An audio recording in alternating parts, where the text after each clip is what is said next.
شكرا سيد الرئيسة. مرحبا بسيد الوزير، مرحبا بالمرافقين لسيد الوزير. سؤالي هو لمحالة كنت أتمنى ما نتعبش ما نقلقكش سيادتك ونجيبك على سؤال كذا، خاصة أن تمت الإشارة اللي المسألة باش نسلك عليها في الجلسة المخصصة في النقاش ميزانية الدولة، وكنت توجهت لسيادتك وقلت لك راهو فما حاجة قاعدة تصير عندك وبإذنك وبعلمك وراهي تسيء للدولة. شوف علاش ركزت على الموضوع هذا، خلينا نبدا مقدمة عامة باش نفهموا شنو خاطر شنو معناتها شنو قيمة واحد يجيب سؤال على شخص، مسألة مش مسألة شخص، مسألة ممارسة، ومسألة أكبر حتى من ممارسة، مسألة الدولة هذه والمستقبل نتاعها، لأنه تعاني فيه الدولة اليوم وسبب الوضع اللي احنا فيه اليوم سواء كان على مستوى الاقتصادي ولا على مستوى السياسي هي الممارسات اللي قاعد تقوم بها سيادتك وبرشا كيفك، مشكلة انت باش نكونوا عادلين. تمنينا انك بحكم وجودك قبل في مجلس نواب الشعب وتعرف مجلس نواب الشعب راهم ما يعديش، وتعرف ان بعض النواب راهم يوقفوا على شقيقه ورقيقه، تمنيتك انك ما تحطناش في الوضعيه هذه. ما هوش بالسهل عليا يا سيد الوزير.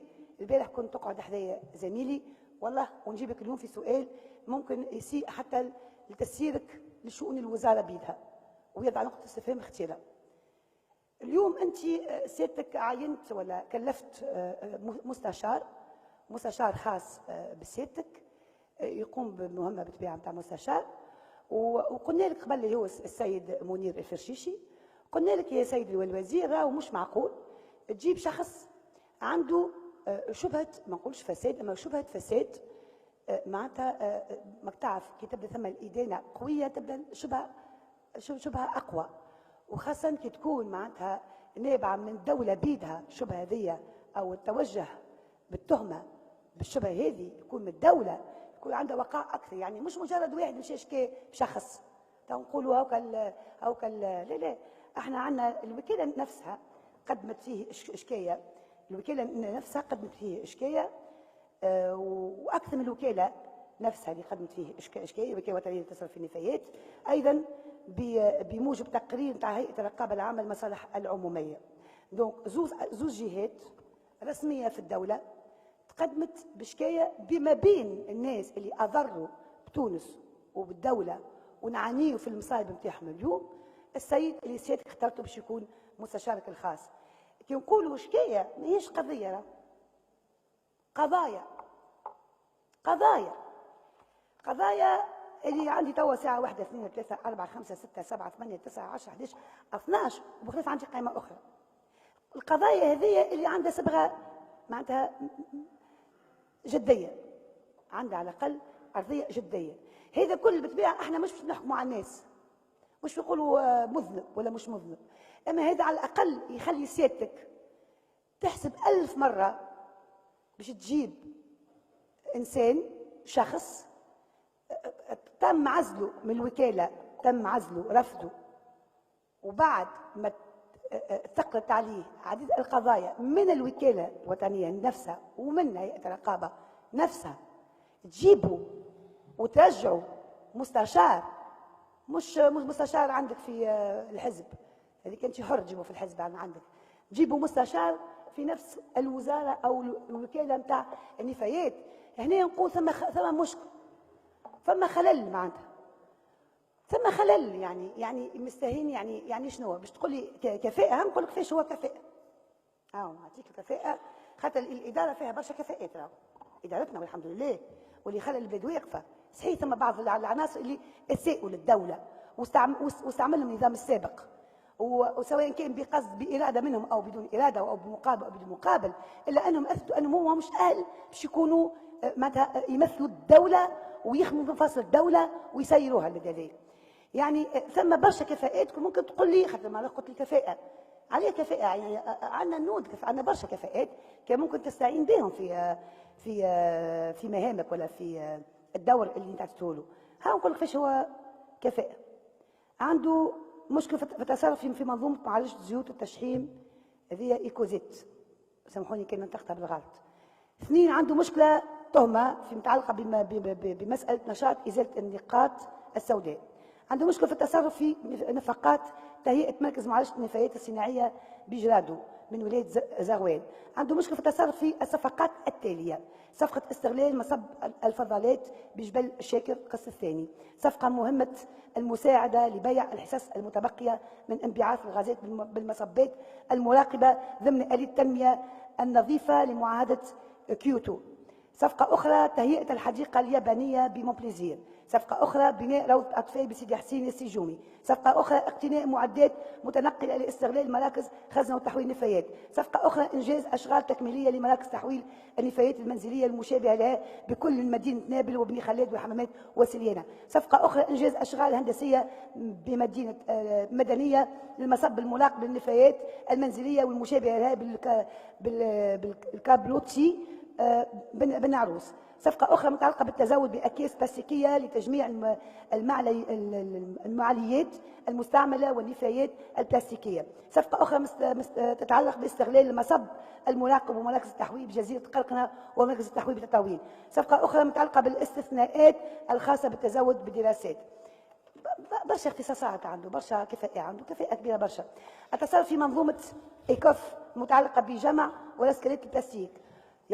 يعني هذه مش من عندي، هذه يعني هذه من وزاره العدل، معناتها من التهم الموجهه ليه البرشا من الناس مؤمرتين. يعني كان تحكي على الكفاءه، هو كفاءه لا محل، اما عنده اختصاص. اختصاص هو هذا، اللهم سيادتك مستحق الاختصاص اللي عنده، مستحق له في الاختصاص هذا باش تقوموا بالمهام اللي هي تراها انت حتى حد نجم يقوم لك بها كان ذوي اختصاص. المشكل انه قلنا لك راهو جبتوا لا فقط بالمواصفات هذيا، وايضا ثم نوع نتاع كونفلي دانتيغي. سيد هذايا الى حين نهايه طبيعه عمل علاقات، هو توا الى حين موفى 2016 اكتوبر 2016 هو ممثل البنك الدولي في التمويل اللي عطتهم البنك الدولي للمشروع نتاع النفايات. دونك هنا ما نجم نقول الا هذه معناتها خرق اخر عملته سيادتك، ما احترمتش اللي هو المفروض موجود بصيفته يراقب في سيادتك ويراقب في الوزاره في الهبه اللي عملها البنك مونديال اللي هي 5 مليارات، ربما تراها مش برشا، نعتبرها انا برشا. من المفروض انه يكون هو فما فاصل ما بينك وبين الخطه هذه نتاعو، من المفروض انه هو باش يراقبك فحلوة ياسر اللي باش يراقبك، ولا هو بيدو طرف معاك ويعطيك في الاستشارات نتاعو اللي راها صالحه ليك ولا للبنك الدولي ولا ما نعرف. يعني بكل هدوء هكا وبكل اريحيه تقبلوا باش نرجعوا شخص تم في حقه عديد شبهات فساد من الوكاله، وبشكايه من الوكاله عفوا، ومن الاجهزه تاع الرقابه العموميه، معناتها مسائل جديه، ومعاه تضارب المصالح وتجيبوا كمان. مؤخرا صدر في حقه تهمه، صدر في حقه عقوبه سلبه للحريه قاضيه بسجنه 3 سنوات في احدى القضايا، مش القضايا الكل، في احدى القضايا.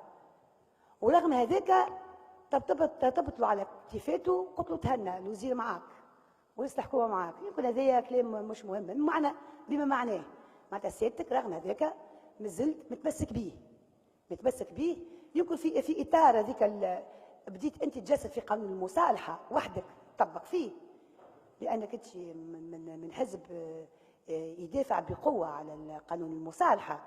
يا اخي انت سيادتك ما انتظرتش حتى المجلس ياخذ كلمه فيه وقلت بالقوه نطبق الشيء هذايا. انا نقول لك مش من حقك.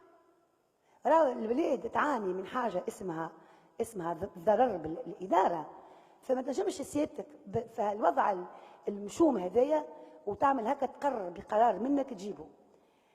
هذا كله كلام ما يسالش، كلام نجموا نتناقشوا فيه ولا يمكن قابل للنقاش باعتبار انه كفاءه. اما اللي مش قابل للنقاش واللي مش قابل حتى ربع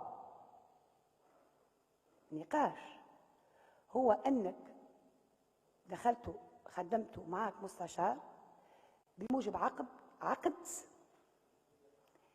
العقد هذا يا سيدي في عقد في اطار ممارسه نشاط خاص. عملت عقد في اطار ممارسه نشاط خاص.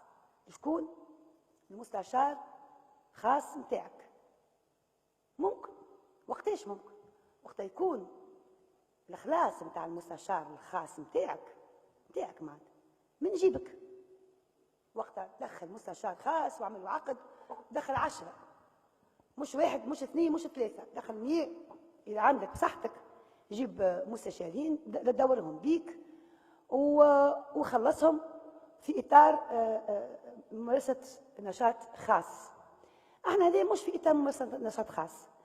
الأمر اللي سيادتك استندت ليه هو لأنه أستاذ جامعي، هو أستاذ مساعد، هو يخدم موظف عمومي، والأمر اللي ينظم ممارسة الموظف العمومي لنشاط آخر مضبوط أمر 83.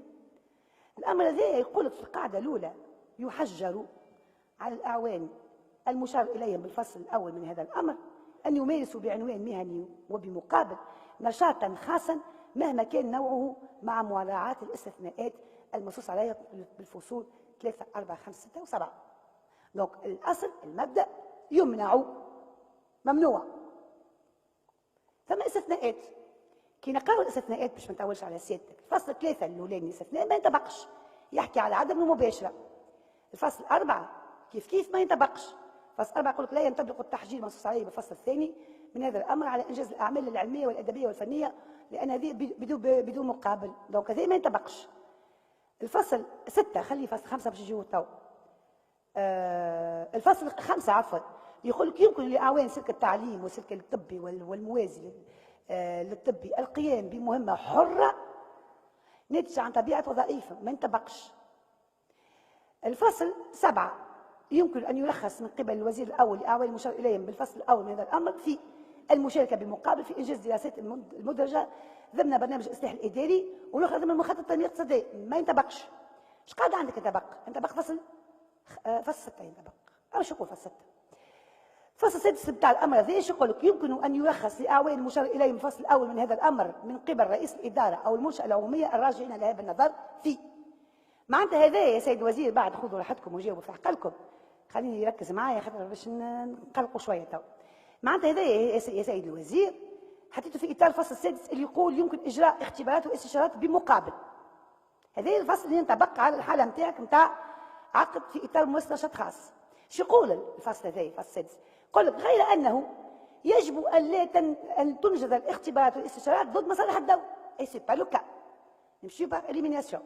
وعندما يكون إنجاز الاختبارات والاستشارات لفائدة الإدارة أو المنشأة العمومية التي يعمل بها العون أو لفائدة هيكل خاضع لنفوذها أو لرقابتها، فإن إنجازها يجب أن يكون بدون مقابل. هذا يلول. دونك وقت يتعلق مثلا بإجراء اختبارات واستشارات ياخذ الترخيص نتاعو ساعة ما عند الوزير المعني تحت إشرافه اللي هو سيد وزير التعليم العالي. ما نعرفش حق ترخيص ولا لا. طب نسالوه سيد وزير التعليم العالي باش ما نفتكوش بالدوله. 2 في الحاله دي يكون بدون مقابل.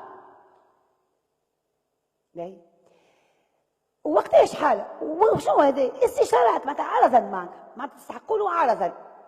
تعيط له بلا على الكفاءه وعلى الخبره نتاع سيادتك اللي مستحق لها، تقول له بلا الصفقه دي شنو نجموا نعملوا فيها؟ باش نرجلوا لها امورها شنو نجموا نعملوا فيها؟ وقتها يقول لك هو يعطيك الاستشاره نتاعو ويوفى مهمته غادي بدون مقابل.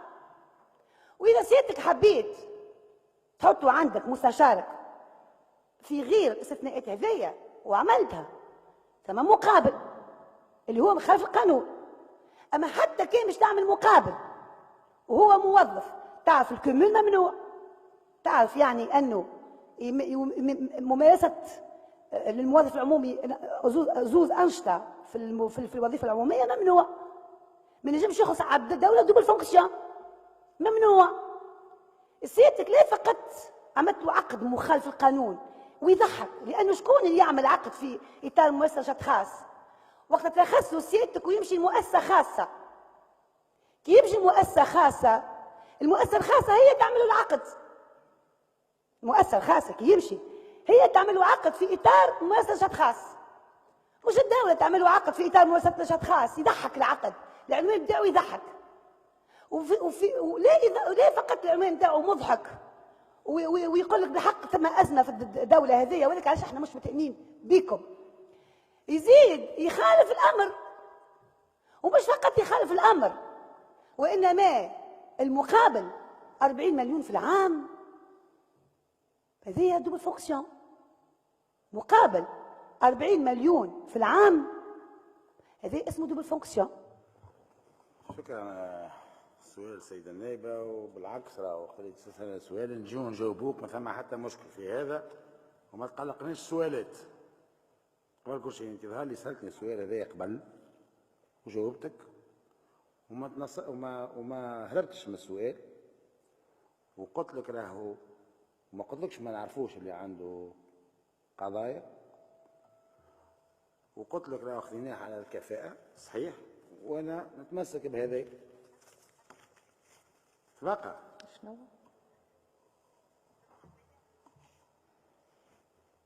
انا ما نحبش نذكر الاسماء، خاطر تعرف سيدة النائبة كان غدوة الاحكام هذه تحكي عليها الكل، كان غدوة يطلع بريء منهم.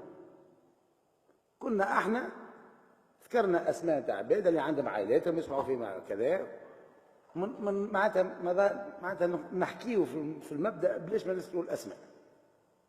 هذا من الاحسن معناتها، لان غدوه كان يطلع بريء شو يصير؟ كنا احنا في مجلس النواب نحكيو على اسامي، هذا عرضيه مش مشكل. السيد ساعه اللي يشتغل معايا قلت لي ملحق معناتها عنده شارجي دو ميسيون كذا، مش شارجي دو ميسيون، عنده عقد اصدار خدمات. عقد اصدار خدمات وقت يصير عقد هذا يمشي للوظيفه العموميه، والوظيفه العموميه تنظر فيه قبل ما يصير العقد هذا افكتيف، هل هو قانوني هل هو مش قانوني. عقد اصدار خدمات لا خاصه لا وجاي الخاص، هو يعطي عقد اصدار خدمات لخدمات الوزاره في نطاق استشارات افكتيفمون معناتها تقنيه فقط، فمش حاجه خلاف التقنيه. موضوع تصرف في نفايات كذا موضوع تقني، ثم استشارات تقنيه ناخذوها من الناس اللي نعتبروا عندهم كفاءه. دونك وقت اللي الوظيفه العموميه تثبت عقد اصداء الخدمات هل هو قانوني مش قانوني، قلنا قانوني نمشوا فيه، ما هوش قانوني احنا نحترموا القانون، ما عندناش حاجه اخرى. صحيح ثم احكام قضائيه، حكم قضائي في الابتداء، هذا صحيح. وانا قلت لك راهو احنا هذه قضيه من قبل الثوره ساعه، حتى سيدة نايبة خرجت وشفت، حتى خرجت حزب خرج لي تصويرتي انا راهو هذا قضيه قبل الثوره فيها منشوره عند القضاء، وجاوبت قلت لك وقت اللي ثم حكم قضائي احنا نحترموا القضاء، لا مش نظلوا القضاء، لا ما عطيناهش، لا قال عطينا معلومات ما عطيناهاش، لا ثم معناتها واحد. وقت اللي القضاء يصدر احكامه احنا مش نطبقوا احكامه بحذافيره، وما نحبش ندخل في الحكم القضائي، ما نحبش ندخل في تفاصيل القضاء، لان هذا عند القضاء انا ما ندخلش فيه. انت تعرف وانت حقوقيه وتدافع على الحقوق وتدافع على حقوق الناس الكل، هذا التقاضي في على درجتين. وقت اللي يكون ثم حكم قضائي بات وقتها يولي المتهم بريء ما دام ما ثماش حكم قضائي بات. وقت ثم حكم قضائي بات مش تبقوا عليه، مش انا مش نعارض تطبيق حكم قضائي، مانيش نعرف. نهار اللي انسان يحكم عليه حكم قضائي بات ويهزوا ويجيو باش يهزوه يطبقوا عليه، شو عرضه انا مش عارض عليه. أو تقول لي عندك حاجه، عندك حق في حاجه، تقول لي هل انت عندك شبهه ما هوش حكم قضائي بات، متهم بريء حتى يكون يصدر حكم قضائي بات، تقول لي به عندك شبهه، علاش داخل في الشبهه هذه؟ علاش؟ هذا هو المطروح. سي كيستيون ديتيك اكثر من هي مشكله قضائيه وقانونيه. سي كيستيون ديتيك. علاش انت تاخذ مستشار وقت اللي هو ثم شبهه؟ وهذا ثم موقف.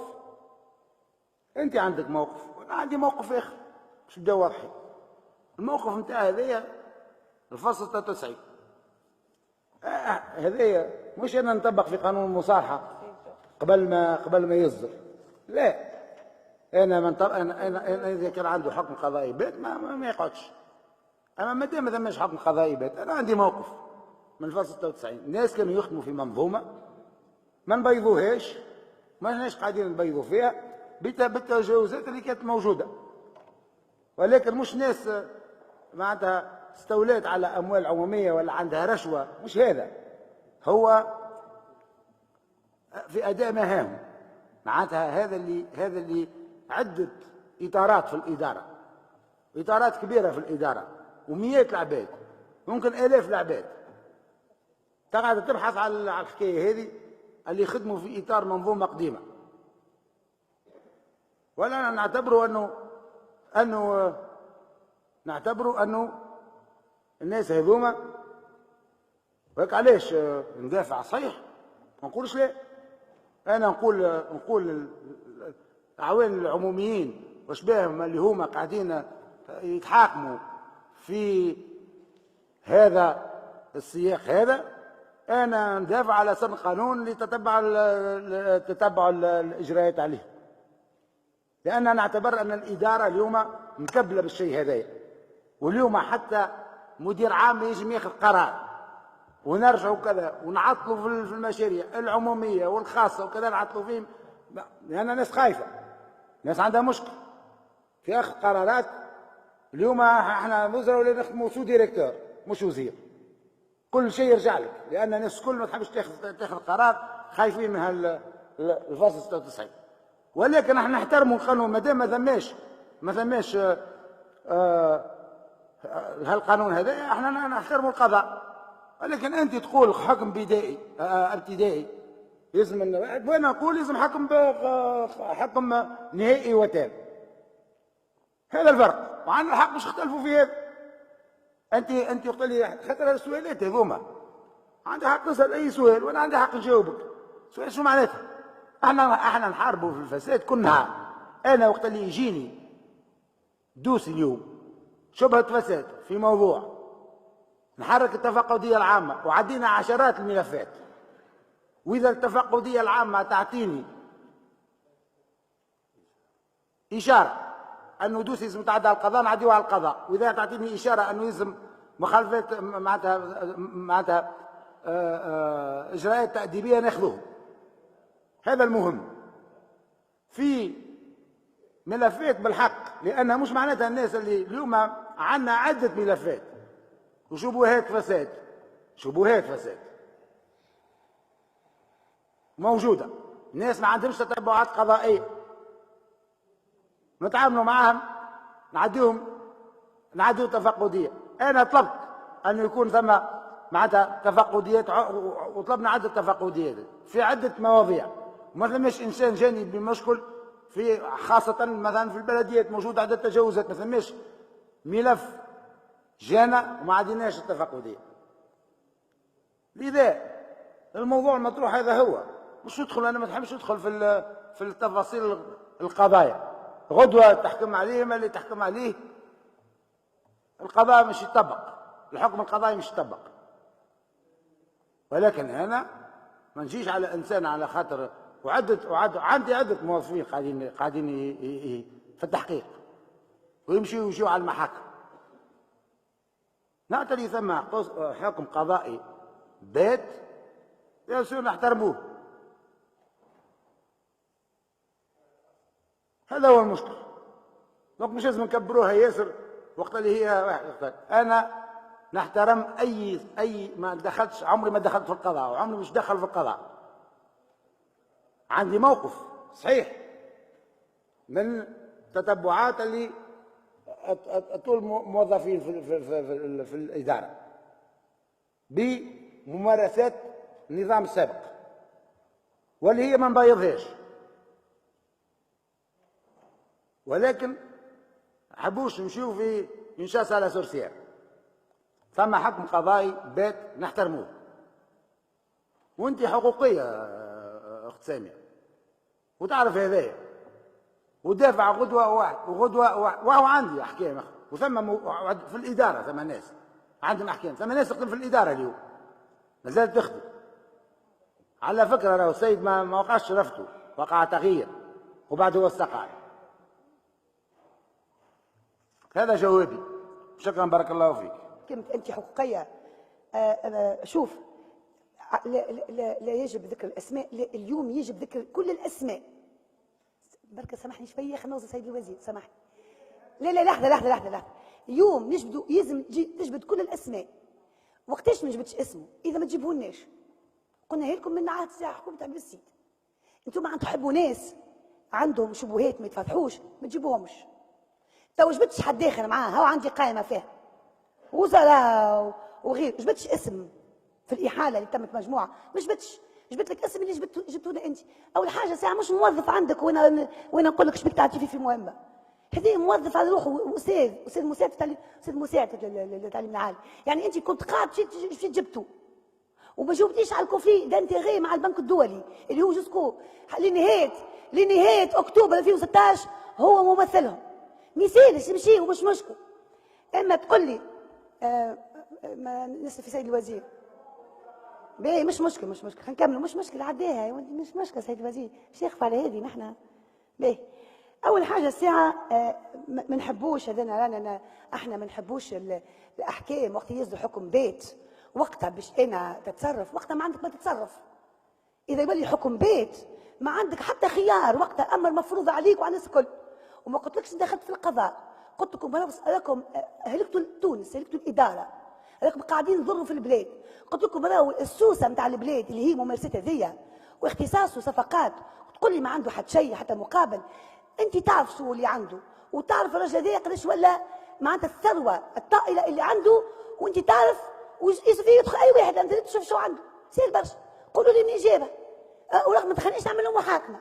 وهنا اول وحده اذا يتعرض لمحاكمه غير عادله، اول ما نقف ندافع عليه من منطلق حقوقي مش منطلق محامي.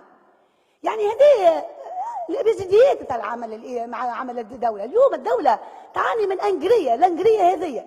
يعني احنا كنقولوا انتم ما كنتوش امنين على الدوله باش نفدلكوا، وتقول لي اليوم انا عندي وحلت على القضاء. علاه تحيل على القضاء عاد انت؟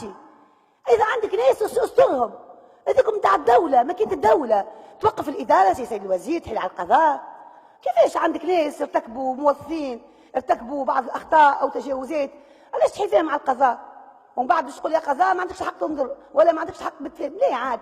ما هو نعملوا قاعده للكل، تولي سيادتك احالتك على القضاء باطله بالمنطقه بتاعك. اما ديما يقول لك حاجه نخرجوا من هذا كل. اعطيني كان العقد برك، ما قلت لي سيادتك اللي ماهوش عقد ممارسه نشاط خاص ولا عقد خدمه ومش ب 40 مليون. تعرف جبنا قبل السيد وزير التربيه وقلنا له على اخوه، طلعنا على البوديوم غادي واعطينا كذبه كبيره برشا، وبكل معناتها بكل اريحيه يتوجه الواحد اسمه اسكندر ويقول له يا اسكندر نعرفك انا هاوك رئيس اللجنه نتاع الواحد نتاع المدرسه الرقميه، نعرفك انا. وانكر تماما، وحتى اللجنه فيها 50 عضو، وبعد يخرج المقرر نتاعو، مقرر الاسكندر اللي يحكي عليه لا علاقه له باللجنه، وللجنه فيها 5 اعضاء واللي خوه هو رئيس اللجنه. نغمل ما هو وزير كي هذايا ما عادش يقعد وزير. كيما انت اليوم سيد الوزير نقول لك من الموقع هنا، انت ما يلزمكش تقعد وزير. انت كان عندك شويه همه اليوم تستقيل على خاطر هو العقد.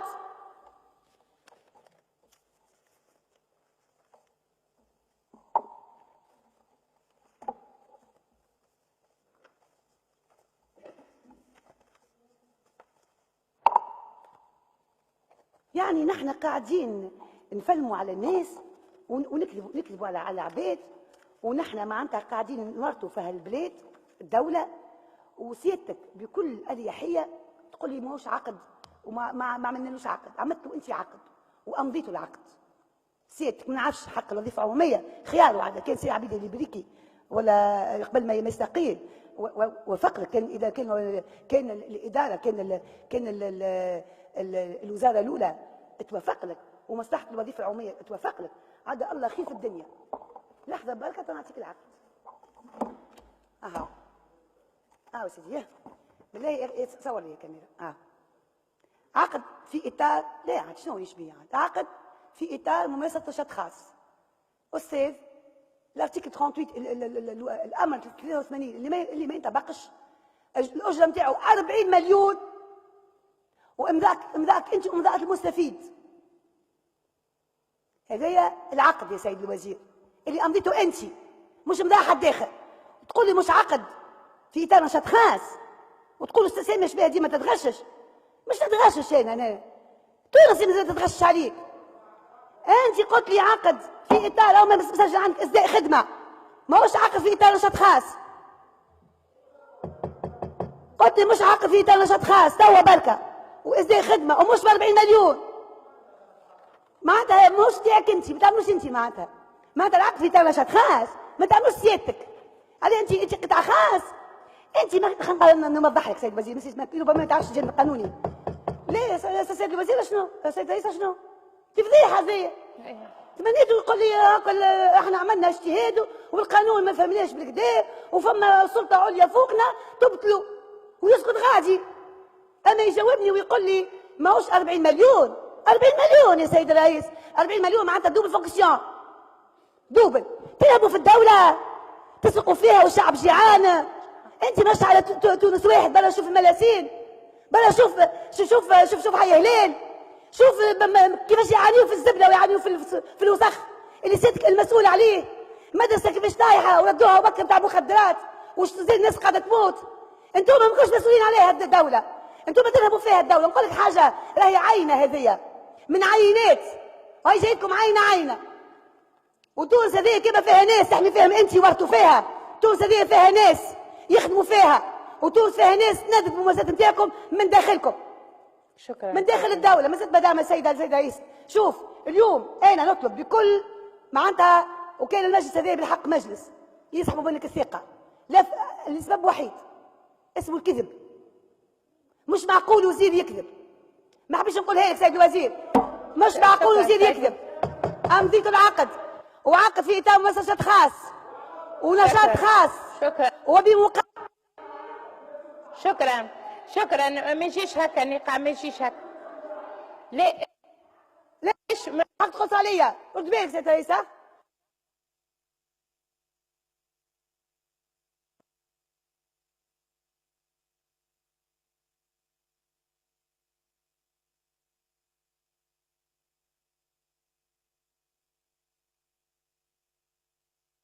الحق يوجع. يعني احنا اليوم وصلنا لمرحله ما عادش عندنا ثقه في الحكومه كلها. راك انت اشانتيون عينه من عينات، كيما وزير التجهيز، كيما وزير التربيه، الكلكم تجملوا في اكذوبه وتخرجوها المصلحه العامه. بالله ديما تقولون هذا في اطار التنميه وفي اطار هذا، في اطار شنو؟ في اطار شنو؟ علاش تغلط فينا؟ علاش تقول مش صحيح؟ علاش تقول مش 40 مليون؟ يعني هذا عاود فهمك سيد الوزير، العقد هذايا تفهمك باختصار ونكملوا. ما تعقبش على التعقيد. سيد الوزير باختصار نعاود نوضح لك المشكله شنو هي.